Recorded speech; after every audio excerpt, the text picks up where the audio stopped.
G'day there guys, it's your Aussie Hubby Markee, back at it again with another episode of r/LegalAdvice. Now, if you love me as much as I love you, then you know what to do. I want you to mosey on over to that little like button and tackle it like Crocodile Dundee. Maybe even chuck an Aussie flag down in the comments. Now with that said, I want you to sit back, relax, chuck a prawn on the barbie, and get ready for some bloody legal advice. Now our first post is by In-Laws Are Jaws, titled, Iowa. My father left my 3-year-old daughter about $500,000 in a trust. Ex-husband who lives in Minnesota wants to use the trust funds for living expenses. So my father left my daughter, who is 3, about $500,000 in a trust. The trustee is not a family member, but a professional trustee. My daughter is supposed to begin receiving the money at 25, but they explained that they have the power to dispense money early for the right circumstances, like a private school or medical bills, or as they very loosely and briefly mentioned, basic living costs in an emergency hardship situation. They gave me an example that if I were to become ill and unable to work, the trust could provide some level of assistance to ensure my daughter does have food on her plate, and a roof over her head. However, this was glossed over pretty quickly, and I don't know the technical details. About 2 months ago, my ex-husband quit his job because he said they are unwilling to be flexible with him for his debilitating migraines. His employer told me that he claims to have migraines, but has never actually seen a doctor about them for treatment, and says that he has been unable to find a new job and intends to instead pursue getting on disability, but expects that to take 2 to 3 years. He says that he will soon lose his apartment. He is unable to receive most government-based assistance because he scammed the system last year, lied about income to receive food assistance for which he was not qualified and got caught. So he has now approached the trustee and wants to use the trust money to pay for an apartment, utilities, and a car until he is approved for disability. I was especially surprised about the car portion. He says he needs money to purchase a safer vehicle because his vehicle is old, rated poorly for crashes, and does not have working seatbelts, which is a surprise to me. Just a few weeks ago I buckled her into the car seat when he picked her up, so not sure what exactly he is claiming there. I disagree with this use of the funds, particularly because he only has her for 6 days per month. I understood the ability to use the trust for living expenses should be limited to scenarios in which she is genuinely in danger of being homeless or neglected, and that is not the case, as I provide everything she needs now, and can do so all the time if he is unable to. My father intended the money to provide her with opportunities once she is old enough to use it wisely, not to facilitate my husband's visitation in our custody agreement. Since my ex-husband has a history of committing fraud when receiving government assistance, and also a history of faking illness, he lied to a previous employer to receive paid time off work, claiming that he was being treated for cancer when he was not. I do not trust that his intentions here are genuine. I suspect he sees the trust as a way that he can get free money so that he doesn't have to go get another job. Anyhow, my question, since the trust is for the benefit of my daughter and she is obviously a minor, what can I do to ensure it is protected? Should I assume that the trustee has her interests in mind and will not prematurely release money for something like this? Or does it sound like there is a real danger that he will drain the trust? Is it possible for me to hire a lawyer to argue that the money should be saved for her later in life, unless the circumstances are truly dire? I'm not sure if I can actually hire a lawyer and get them involved, because I am not the trustee, the company is. Thank you for any advice provided. So our account says, your instincts sound correct here, and I applaud the fact that you were looking out for your daughter's interests here. We see too many posts where parents squander their children's trusts on this sub. I would start by talking to the trustee about it. As you indicated, you were capable of providing for her just fine. The money isn't for your ex or his alleged disability. Typically, when there is going to be a disbursement, especially an early one, it has to go through the court and be approved. There is usually a hearing where the judge inquires of the person seeking the funds why they want the funds. Courts, in my experience, don't tend to rubber stamp these requests. If the trustee indicates to you that they think this is legitimate and they intend to approve the disbursement, then you should consult with an attorney, a probate attorney, specifically one who often deals with trusts and/or minors, and dispute it for the reasons you've stated here. Incidentally, I don't know how or why your ex thinks he will be approved for disability if he has not sought any medical treatment for his condition. Based solely on what you've written here, he hasn't even tried medication. SSA, or any disability provider, isn't going to approve disability just because he claims he cannot work. They need medical records to substantiate it. Thank you for the info. I did not know it had to go through the court. I have a call set up with the trustee next Wednesday. Just freaking out a little in the meantime, as I also don't know if the trustee is there to protect my daughter's interests, or just to push paper, you know. If I had to guess, I don't think he actually thinks he'll get disability. I think he's just claiming that as a "this is temporary, I just need money temporarily" angle, and once he gets the money, he hopes they'll never follow up. Yeah, to my knowledge there is always a hearing. In those types of situations, the trustee would have to come forward and state why they think it's in the kid's best interests. I'm not certain on this next point, but it's possible they would also require the ex to appear to explain why he needs it also. Under the circumstances you have presented here, I think it's unlikely a court would approve the disbursement, especially if the custodial parent objected to it on the grounds that you've stated. A further question, if his living arrangements are this terrible, can she sue for full custody until he gets a suitable and safe environment for the child? This sounds like child endangerment. And despite that his argument is about the apartment and car, she's actually almost never at either one. She spends her visits with him at his parents' place. They have a bedroom there for her. They do the feeding, bathing, and driving. I don't think she's ever actually spent a full night at his apartment. The only reason she was in his car, recently, was because I had an emergency come up, and he got at her a couple hours earlier than usual. His parents take great care of her, and with her being with them for her visits, I am not concerned about her safety. Usually, I drop her off at their house, or they pick her up in their car. They have a big family dinner at the grandparents' place, and then once that's over, he bows out, and does whatever, and his parents do all the actual caretaking. Which is fine by me, they're great. So I guess that's the resolution to this story. I try to give you as much in-laws as I can possible because there isn't a follow-up to this one, but I don't think you need one. I think by the way these comments are going, it's going to be a good resolution for this family. And now on to our next post by Dark Radar, titled, "My city is trying to give me points on my license for skateboarding. Representing myself in court. Help." Hi, I'm new to this sub, so please excuse me if I'm sloppy here. I was riding my electric skateboard down the main street of my town. When I stopped at a red light, a micro-mobility enforcement officer, essentially a bike cop that can only write tickets. He pulls up behind me and summons for a 190-69A and claims I ran a red light about half a mile back on the main street. I don't remember if I did. When I did research, I saw the fine would only be $20 plus court fee. I was going to plead guilty, pay, and get on with my life. When I arrived in court and spoke to the prosecutor, she told me this would result in points on my license. It was then I brought up the fact that the rewording of the ordinance specifically and exclusively refers to scooters. She then left and came back 2 minutes later. I was told to request to have the officer present for questioning, I think. The prosecutor said that I need to ask the officer what I was riding when he pulled me over, and that if he says skateboard, that I'm home free. Location in Hoboken, New Jersey, USA. Or Hoboken, I don't know how you say that. Should I follow her advice? How do I represent myself in court? Is it worth hiring a lawyer? The prosecutor said no when I asked. The court date is February 11th.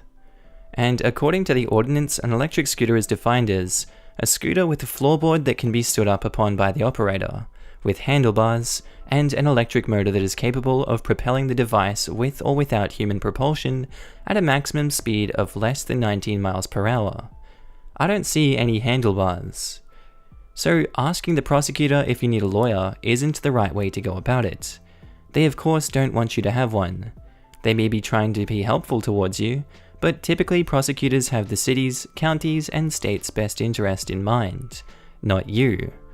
You should weigh the cost of a traffic attorney versus the points and fine, but I would still call one for a consultation, as they're usually free the first time anyway. If I were to represent myself, are there any resources I could use to learn how to behave in court and when addressing a judge? You should always address the judge as Your Honor. You should wear a suit and a tie. The prosecutor will also be wearing a suit and a tie. You should stand when speaking. You should be polite even if the prosecutor is not.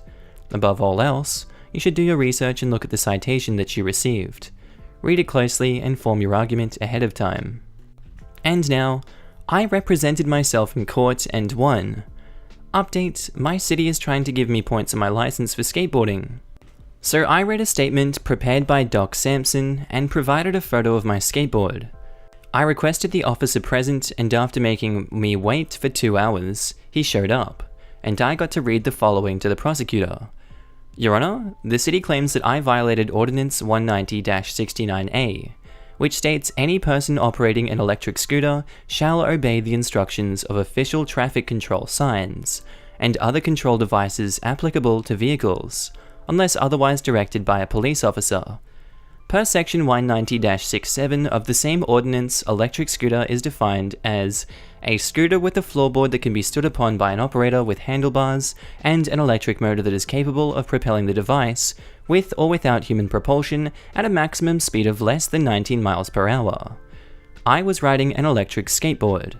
The skateboard has a floorboard that can be stood upon and an electric motor that can reach speeds of XX miles per hour. However, the skateboard does not have handlebars. While the city may have meant for it to cover the electric skateboards, the city did not state so in its definition of the term scooter. Therefore, to apply this statute in this case, the city is expecting your court to reinterpret what the city actually meant. Then the prosecutor told me that the info given to me before was false. He said this wouldn't result in points on my license. He then signed some piece of paper saying to dismiss the case because the letter of the law does not apply here. He asked me what I did for a living, and I said I should consider getting into law. Then I appeared in front of the judge next to the bike cop that gave me a ticket. The judge didn't want to accept the prosecutor's advice and asked many questions to see if he could still charge me. He wanted to claim that the law, 190-69A, applies to the road and not the vehicle. The prosecutor told the judge about how the city mentions electric skateboards somewhere else in the same ordinance. After that, the judge dismissed the case. I said, "Thank you, Your Honor," and left. Damn, that's a very nice defense that guy put up there. I love that. And on to our next story by Dynamite Riven, titled "Won $2,000 scholarship from a gaming tournament while I was in high school. They said I had to wait until college to receive the money. The organization is now shutting down. Can I do anything to still receive my money?" Location: I live in Rockville, Maryland, and the organization is based in Rowland Heights, California, I believe. Basically, I won this high school gaming tournament where the winners were promised $2,000 college scholarship money. The other winners, my teammates, started college in the previous years and have already received their money. I only started college this year, but after contacting them about the money, they have almost completely ignored me. They gave me vague answers about how they'll get this sorted out by the end of the school year. WTF, mate. So I suspect the organization has run out of money and is shutting down. Their website is no longer up, and they are no longer running their yearly high school tournaments. There was no written contract, but the money was promised. They also made a Facebook post after the tournament saying, "Congratulations to this team, mine, for winning $2,000 each in scholarship money," and included a photo. Thanks in advance, this is a massive amount of money for me as a broke college student, so any advice is greatly appreciated. So their debt to you is likely enforceable, as you have plenty of evidence that you participated in the contest and that the prize was as you describe it. If necessary, you could even ask the other winners to testify to it. But a screenshot of the Facebook post and your own sworn testimony that you participated under those terms would likely hold up in court. However, that debt is likely dischargeable. If the operator declares bankruptcy, it's likely to be lower priority than the company's secured debts and preferential financing. If the company is out of money, then it'll be discharged unpaid, and you'll get nothing. How much are you willing to spend to pursue this, understanding that there's a good chance it's futile? You will initially bear the expenses of filing in small claims, and if the court does not allow you to appear by phone or teleconference, then also of your flights and hotel bills for your hearing dates. The filing fees may be recoverable, but your travel costs generally aren't. The way you put it, I guess I should just move on from this. I don't have the money to buy flights. I'm on the fence. I agree with you that $2,000 is a substantial amount of money to walk away from. And in general, I would suggest doing your due diligence. Finding out for sure whether the local courts allow small claims money cases by phone, for example, before writing this off entirely. However, I'm also very skeptical that you'll ever recover anything. Thank you so much for your help, I'll be pursuing it. And in the same post, edit, to make it clear this is a small organization, not a big company. Edit, I have been contacted by the organizers and they claim they are working on it right now. I think I will still pursue action, especially if they don't give me a definite response on when I can receive my money. Edit 2, they told me within 1 month to verify my identity as a student. I have already provided the information. I'm thinking that if they're not ready to send the check within a few days, I will get legal involved. Edit 3, more or less than 30 days. Lol, guess I'll be taking this to court. Alright, that is the end of that one, so you're gonna assume that he went to court and that everything went okay because he didn't need to do an update post. A lot of people don't, and that's okay, we're here for advice, and I hope that he won that one. And our next post is by user Wangatanga, titled, "Landlord from 6 years ago is telling me he forgot to cash my rental checks. Am I obligated to send him new ones?" So my landlord of 6 years ago sent me a letter with photocopies of old checks I had sent him. According to him, he forgot to cash said checks and is requesting new ones. There are several checks and the total amount is not insignificant. I'm in a fairly tight spot myself at the moment, handling a mortgage, house repairs, etc. I don't see how I could pay back the requested amount without causing undue stress on myself. Can my former landlord pursue legal action against me? Is there some sort of statute of limitations on this? Go to your local bank branch and reference the copies of the checks/checks numbers that he sent over, and see if they were ever cashed. Call me sadly naive, but shouldn't the photocopies of the old checks prove OP sent checks, and upheld their end of the transaction? And if the landlord doesn't cash them, it's their fault, and should be out of luck regardless if it's true or not. There is no way to tell from the photocopy when it was made. He could have made this copy years ago and then cashed the checks. It could also be an edited scan and not a photocopy. Best to be safe.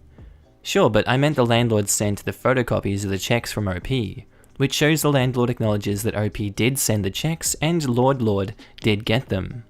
I would think that this would absolve OP from any further possible legal trouble concerning whether they were cashed or not.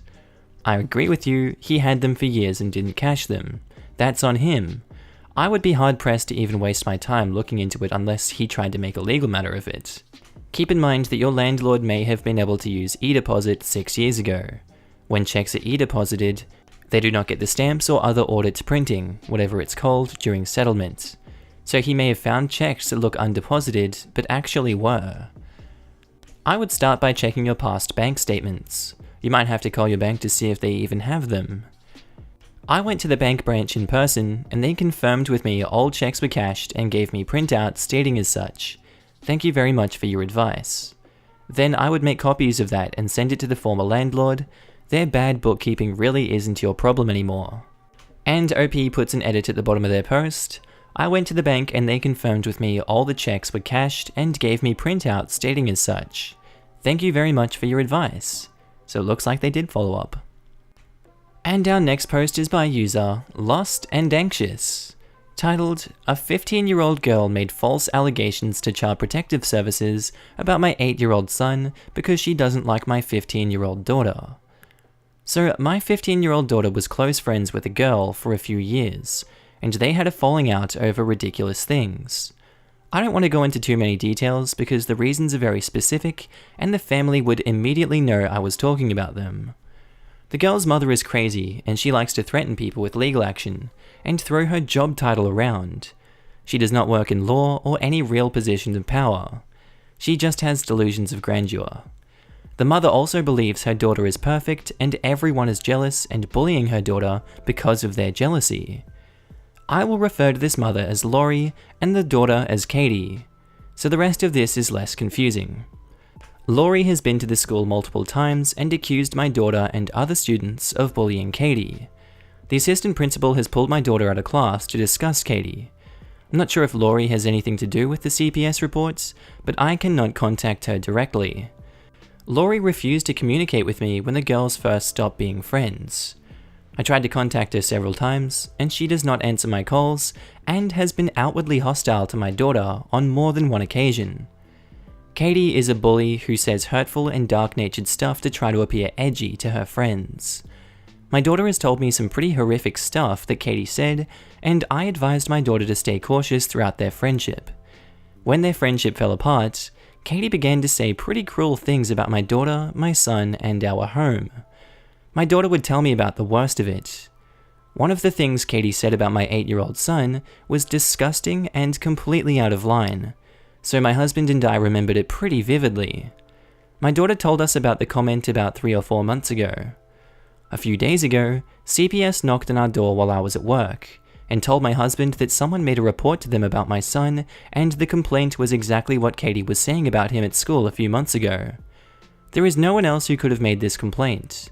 It was very specific and had no affiliation with anything based in reality. My husband said the CPS employee was very nice, and they seemed like they knew that this report was ridiculous. I wasn't there, so I don't know what the tone of the conversation was like. The problem is, I have no proof. The assistant principal at my daughter and Katie's high school is planning to interview some of the students that were around Katie when she made up these comments about my son, so I might have some backup, which is great. But it's still just hearsay, and there is no tangible evidence like text messages or recordings of her saying these things about my son. What should I do? Is there anything I can do? Do I even have a leg to stand on? All I have is my word, my daughter's word, and the possible words of a few 15-year-old kids. Any advice is welcome. I am terrified. I am in VA. Edit: I'm not looking to sue anyone or anything. I just want to clear all of this up, and I want Katie to be held accountable for making a false report. The things she reported could potentially hurt my son's reputation and damage his future. The allegations are not about me or my husband being neglectful or abusive. They were accusing my son of doing horrible things that he did not and would never do. No need to be terrified. It's CPS's job to conduct an investigation, even though it is based on an anonymous report. You don't need to provide anything to the CPS worker other than your children live in a safe home with food on the table.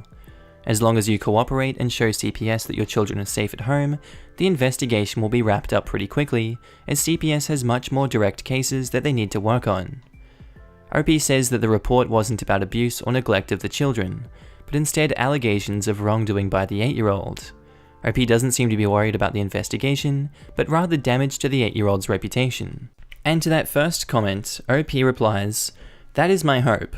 It just crushes me to think that these things she said about my son will be on file somewhere and may follow him or come out later in his life. I want Katie to be held accountable for her actions, and I want to clear my son and my family's name. This girl did this out of spite to an innocent kid that had nothing to do with her failed friendship with my daughter. I want her to understand the gravity of her actions, so she doesn't think she can do something like this to anyone else just because she's angry. I don't honestly believe that my son will be removed from my care, or that any criminal charges will be pursued. But the thought of it kills me inside, and I don't think the fear will completely fade until this is resolved, and Katie takes some kind of responsibility for her spitefulness. I don't want her life to be ruined. I don't want to take legal action against her. I just want her to know what she tried to do to my son is incredibly serious and damaging. I want anyone who ever glanced at this report to know that it is not true. It's my job to keep my children safe, and I feel like I'm failing. It's all I can think about. My understanding, correct me if I'm wrong anyone, is children below the age of 10 are legally not culpable to commit a crime, because they are a child. Nothing at that age will be on a permanent record, even if the issue was verified, which, by the what you say, is doubtful. And for proof, can't you use the fact CPS came to you with the exact same report that Laurie/Katie had made or said at school. Isn't that evidence that they're behind this crap? And the reason I did this post is because we had a really good comment down here by Hong Kong Beep Beep. Child welfare clinician here. As far as the investigation goes, calmly and politely tell the investigator that you believe the Jones family is harassing you, as the allegations seem identical to fabricated statements they made to someone else. Don't get into any of the drama or your perceptions of them. Just short, factual, emotionally neutral statements that this family is a family that you had a falling out with. And unfortunately, they seem to be making statements about your family. The investigators can't say who made the report, but they will note that you stated you suspected it was the Jones family or someone associated with them. Wait until the investigation is over and you've received a letter that it was unsupported. Then call the ombudsman or similar and thank them for their careful and ethical work with your family, and ask if they have a way for you to recommend that this be pursued as someone making a false report. They may tell you that they can't say anything to you, but will address it if it was in fact a false report. You can also try your Attorney General's office and see if you can find out how your state handles prosecutions of false reports. You may have to file a civil suit, and you may find yourself at a dead end, even there if you can't compel CPS to acknowledge who the reporter was. NCCPR has a lot of good information about how easy it is to abuse this system, and research about how giving CPS such a wide berth actually doesn't improve child safety in any way. They have a lot of legal information that can help for families dealing with false reports. And OP says to this, "Thank you so much for your detailed response. I appreciate you taking the time to explain the process of a child welfare investigation. It was very helpful." And obviously guys, for privacy reasons, they can't even provide an update for this one. But good story nonetheless. We're gonna hope that justice was served here. And our last one is a subject I know you guys love and hold dear to your hearts. By user Big Time. Neighbor cut down my tree without my consent. Is this legal? So anyone familiar with property laws in Northeast Florida? I came home yesterday from work and noticed my giant oak tree was cut down. Now I am left with a 6-foot tall stump, 5-foot radius, and no shade. My neighbor never contacted me or asked if it would be okay. The trunk of the tree is about 5% on their property. The tree canopy did cross into their property and over their home, but I don't think that allows them to cut down the whole tree. From what I have read, they have the right to trim back the branches over their property, but again, not the whole tree. I kind of feel taken advantage of and feel like this should not have happened. Not to mention that the value of my home will be decreased as long as that stump is there. I have photos if needed. Thoughts? And the moderator had to say any further comments that aren't advice and are just making comments about being tree law will result in a permanent ban. Watch out, tree law enthusiasts, they're coming for ya. You need a surveyor and an arborist. Don't worry, the cost of hiring these guys can be added to the total you try to recover from the neighbor. Then talk to a lawyer, someone familiar with property or real estate law. A full-grown tree can sometimes be worth upwards of $50,000. And many states allow for treble damages, which would be 3 times the value, so $150,000 plus whatever other damages you and your lawyer can come up with. Lawyers love tree law cases in most states for this reason. I can't promise this is the case in Florida, but it's definitely worth talking to a lawyer. Be sure that the property line is correct and that the tree was on your property. Being that the stump is still there, a $250 professional survey will quickly determine how much of the tree was on each side of the line. As you've said, he has the right to trim back branches and limbs overhanging his property, but if the trunk of the tree was wholly on your property, he has no right to cut the tree down without your permission. This applies even if the tree straddles the property line. Your recourse would be to sue him for the replacement value of said tree, which for an old oak can be quite significant. I am not a lawyer, but in some South Florida countries, oak trees are protected and require a permit by the city to be removed. Source: live in Miami. I would contact a lawyer to check on your city's rules for removing oaks. The last thing you want is to get a fine for something you didn't do, and you would want the city to know that it wasn't you. I'm not sure if a permit was required. I did check the submitted/approved permits currently in the Duval County database, for tree removal, and my address nor my neighbor's address are listed. No permit was obtained. How do you know that it was your neighbor? If you think the neighbor used a service, you may want to contact some tree services in the area to find out which one. Right, gonna need proof that it was actually your neighbor. And I guess we'll never know, guys. This has been Markee reading you out these stories today. Hope you enjoyed that tree law case and whatever you've been listening to today. Tell me what you thought about these stories today down in the comments. As always, I'd love to hear your interpretations and your hot takes on these. What would you do if you were these people in these circumstances? How far would you take it in court, and what would your statements be? I'd love to know each and every one of your opinions. Now, for those of you guys that are struggling in quarantine and need these words of advice, I just want you to know that I love you today, tomorrow, and next week, and until we all die. Now, I want you to sleep and forget today and dream about tomorrow, and I love you all, and I hope you're all hanging in there. Hope you guys had a good day, night sleep, whatever you've been up to, and I'll see you in the next episode. Bye.